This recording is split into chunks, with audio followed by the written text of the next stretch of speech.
শেখ হাসিনা অবাধ ও সুষ্ঠু নির্বাচন না দিয়ে বন্দুক ব্যবহার করেছে। ভোট নিয়ে জনগণের দুঃসহ স্মৃতি যেন দূর হয়, সেজন্য অবাধ নির্বাচনের দাবি বিএনপির।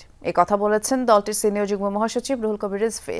দুপুরে চন্দ্রিমা উদ্যানে বিএনপির প্রতিষ্ঠাতা জিয়াউর রহমানের সমাধিতে শ্রদ্ধা নিবেদন শেষে এসব কথা বলেন তিনি। মুন্সিগঞ্জ জেলা বিএনপির নবগঠিত আহ্বায়ক কমিটির নেতৃবৃন্দকে নিয়েই শ্রদ্ধা জানান রিজভী আহমেদ।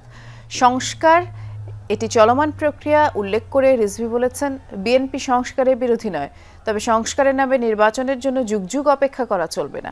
সরকারকে দায়িত্বশীল করতেই বিএনপি সমালোচনা করে উল্লেখ করে রিজভী বলেছেন, আইন শৃঙ্খলা পরিস্থিতির উন্নতি হচ্ছে না, দাম কমছে না নিত্যপণ্যের, পুলিশের শটগান ব্যবহার চিরদিনের জন্য নিষিদ্ধ করার দাবি জানান বিএনপির এই নেতা।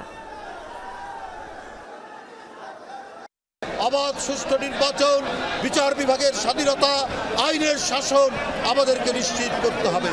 আজকে আপনাদের মাধ্যমে বলতে চাই, এই দেশে যেন কোনো বিক্ষোভ, কোনো আন্দোলন যাই হোক না কেন, সেখানে আইন শৃঙ্খলা বাহিনী শটগান বের করেই আপনার গুলি করে যে হত্যার যে দৃষ্টান্ত শেখ হাসিনার পুলিশ বাহিনী দেখিয়েছে, সেই আন্দোলন দমানোর জন্য অথবা যে কোনো রাজনৈতিক কর্মসূচিকে দমন করার জন্য গুলির ব্যবহার, শটগানের ব্যবহার চিরদিনের জন্য নিষিদ্ধ করতে হবে।